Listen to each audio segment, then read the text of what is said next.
In response to the old dudes who made YouTube videos complaining that I write too many poems about rape, I know you think that I talk too much. I know you don't think this is what a pleasant survivor is supposed to sound like. I know you are threatened because I am a thunderstorm of a woman with so much to say. Do you know how long it took me to say anything at all? Sometimes I worry I write too much about assault. I worry this is too heavy a burden to talk about. I worry I am putting too much responsibility on you, the listener. But when I talk about my trauma, I am not asking you to carry it or relieve me from it. I am just asking for it not to be too heavy for a conversation. This experience takes up so much space inside of me.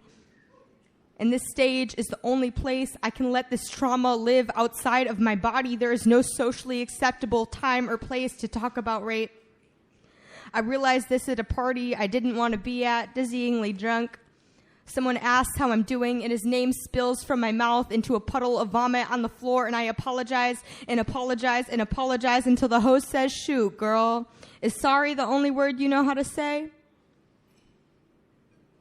Suddenly, I am the embarrassed girl crying in the bathroom at the party because I made the mistake of speaking about what happened to me at what was supposed to be a happy occasion. I am afraid to wear my recovery too publicly. I've noticed that people only stopped calling me victim and started calling me survivor when I stopped talking about it. And I have stopped bringing flowers to the grave of the teenager I used to be back when I had orchids in my hair and polka dots on my shoes bubbling over with light. I used to refuse to wear the dress I was assaulted in. I used to imagine it draped in a sash of caution tape because it was the only witness. I threw the underwear away. I didn't want to write a statement or file a report. I wanted to take a shower. I wanted to scream, my statement is that I stayed here in this body, but every day I find new ways to heal. I wear the dress I was assaulted in, and I don't associate it with him just to remind myself he does not own a single fucking part of me.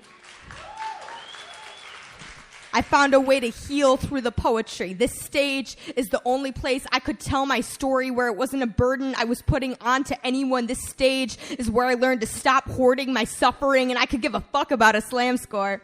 This is me healing. This is me reclaiming ownership over my body. This is the only place I have control over the narrative, and he cannot interrupt me.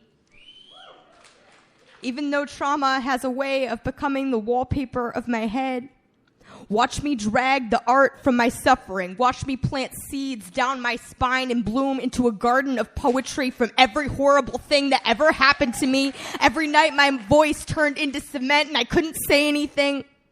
Watch me build an empire from the ashes of every single thing that ever tried to destroy me. Thank you.